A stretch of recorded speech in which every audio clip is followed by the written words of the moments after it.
The message from my stepmother lit up my phone screen as I sat in my Manhattan office, 60 floors above the city.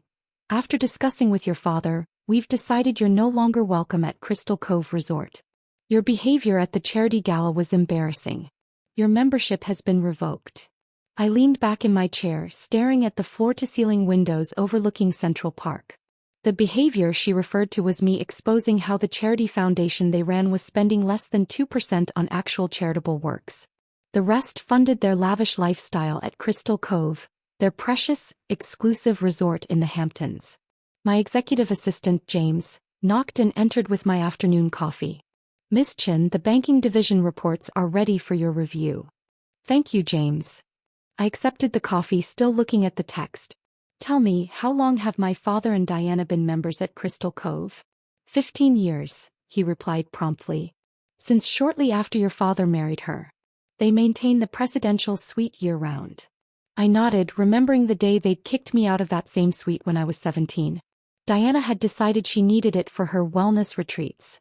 Really just excuse for her friends to drink champagne and gossip about their stepchildren. My phone buzzed again. Security has been notified. Don't embarrass yourself by trying to enter. The corner of my mouth twitched. Diana had no idea that 3 months ago, Chen Financial Holdings, my company, had quietly acquired the entire Sterling Properties portfolio, including Crystal Cove Resort, through a complex series of transactions. I'd kept the acquisition private, maintaining the Sterling name while restructuring the company from within.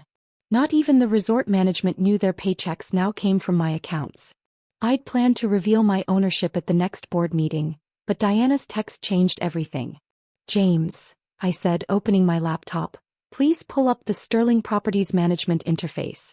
And get me live security feeds from Crystal Cove. Right away, Ms. Chen. His fingers flew across his tablet. Multiple screens lit up on my office wall, showing various areas of the resort. There they were, my father and Diana, enjoying couples massages in the spa's premium suite. She was sipping champagne while complaining to her massage therapist about ungrateful stepdaughters who don't know their place. They're using their Platinum Elite membership cards for the services, James reported. Current tab for today, $2,800. I smiled, fingers hovering over my keyboard. Let's see how they like having their access revoked mid-massage. Miss Chen, James said carefully, would you like me to prepare the usual press release for management changes? No, I replied, beginning to type. This time I want to handle it personally. The system prompt appeared on my screen. Confirm membership status change? I thought about all the family events I'd been excluded from, all the times Diana had made it clear I wasn't resort material, despite my Yale MBA and growing success in finance. The final straw had been discovering they were using the charity foundation to fund their lifestyle while denying grants to actually needy students. Sometimes, I said, hitting the enter key, karma needs a little help. The message went out to all Sterling Properties terminals. Attention all Sterling Properties. Effective immediately, the Anderson family's access is revoked. On the security feed, I watched as Diana's spa room door chimed, indicating her membership card had just stopped working. The show was about to begin. The spa's security feed provided a deliciously clear view as Diana's electronic wristband flashed red at the massage room's charging station. Her therapist's tablet simultaneously displayed, payment method declined. There must be some mistake, Diana's voice crackled through the feed. She sat up, clutching the massage table's sheet to her chest. Run it again. The therapist tried once more. I'm sorry, Mrs. Anderson, but your membership appears to have been suspended. All services are immediately terminated. In the adjacent room, my father's massage also ground to a halt. Through the security feed, I watched him fumble for his phone, face reddening. This is ridiculous. I'm calling management. James, I said quietly, patch their call to my direct line. Moments later, my office phone rang. I put it on speaker. This is Richard Anderson. There's some problem with our Platinum Elite membership. Fix it immediately. Good afternoon, Father, I said smoothly. I'm afraid your membership hasn't experienced a technical error. It's been permanently revoked. Silence. Then, Emily. The one you banned an hour ago, I confirmed. Though as the new owner of Sterling Properties, I find it interesting that you thought you had that authority. More silence. In the security feed, I watched Diana frantically wrapping herself in a robe, her perfectly maintained facade cracking. Owner, she finally sputtered. That's impossible. Sterling Properties is owned by Chen Financial Holdings, I interrupted. For the past 3 months, actually. We acquired the entire portfolio including Crystal Cove Resort, the Hampton Marina Club and all 18 golf courses. Check your phone, the press release is going live now. On screen I watched both of them scrambling for their phones. The news alerts were impossible to miss. Sterling Properties acquired by Chen Financial, Emily Chen, 32 revealed AS new CEO. You can't do this, Diana hissed. Your father and I are founding members. We have contracts. Had contracts, I corrected. Section 8, Paragraph 3 of your membership agreement gives management the right to terminate for cause. Would you like me to cite your violations? Starting with the charity foundation fraud. My father's voice turned conciliatory. Now, Emily, let's discuss this reasonably. Perhaps over dinner. In the presidential suite? I asked innocently. I'm afraid that won't be possible.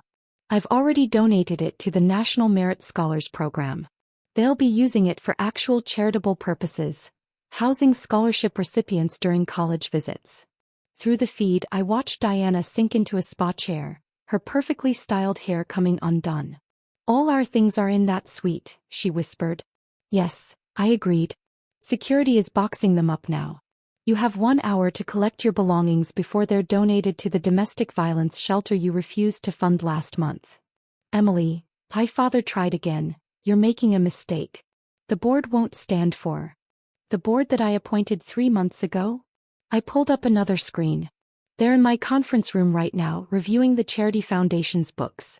The SEC is particularly interested in those administrative expenses you've been claiming. The security feed showed Diana's face draining of color as realization set in. Every luxury weekend, every spa treatment, every gourmet meal they'd charged to the foundation was documented. And I had all the receipts. 1 hour, I repeated. Tick-tock. The spa manager appeared on screen, holding their now deactivated membership cards. Mr. and Mrs. Anderson? I'll need to escort you to collect your belongings.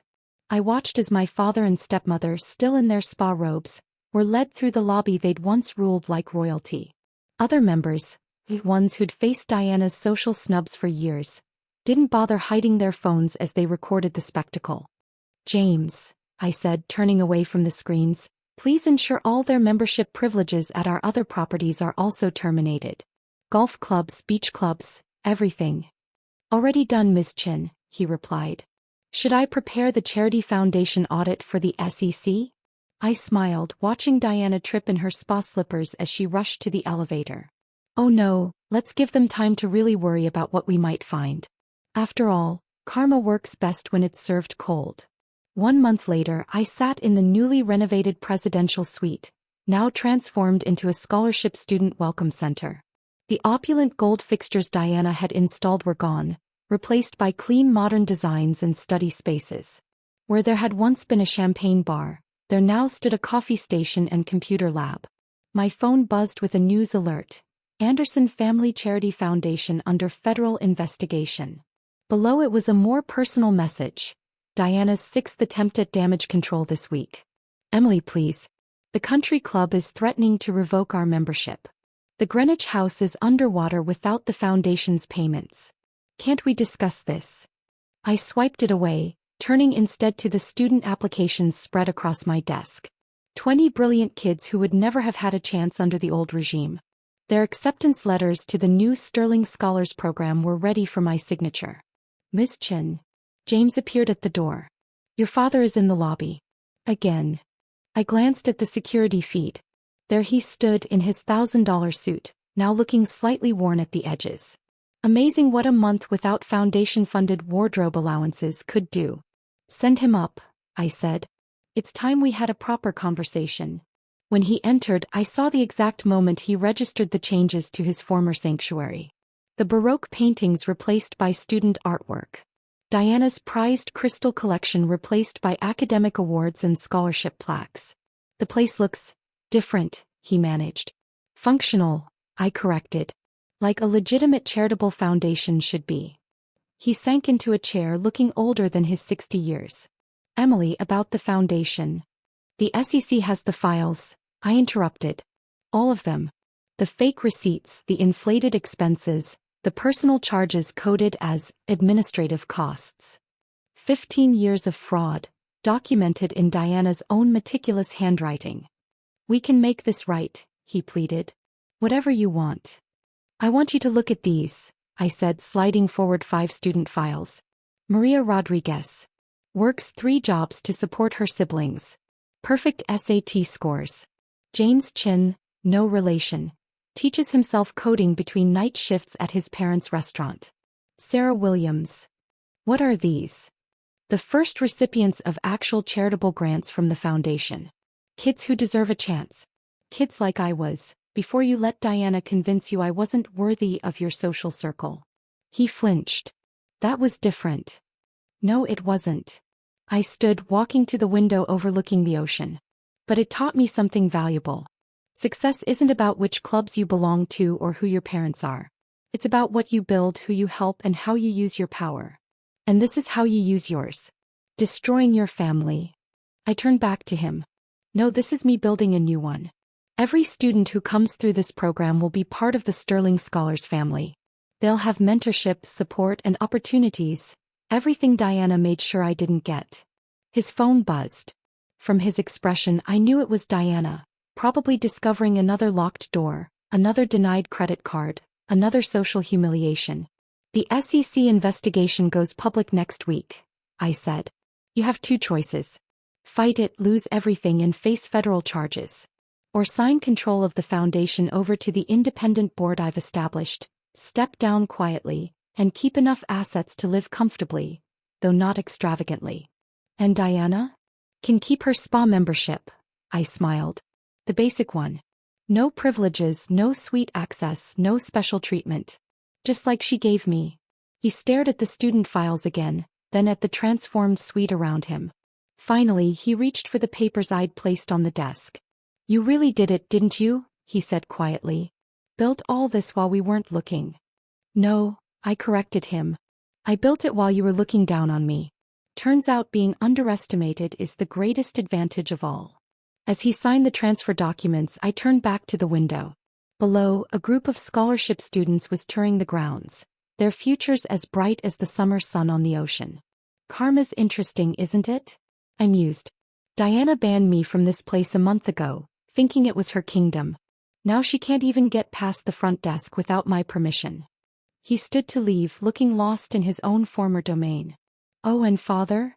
I called after him. Do give Diana my best. Tell her I've redecorated the spa's platinum suite too. It's a student study lounge now. Much better use of the space, don't you think? The door closed behind him and I returned to signing acceptance letters. Each one represented a life changed, a future brightened, and a very different kind of power than the one Diana had wielded. Sometimes karma needs a CEO's touch.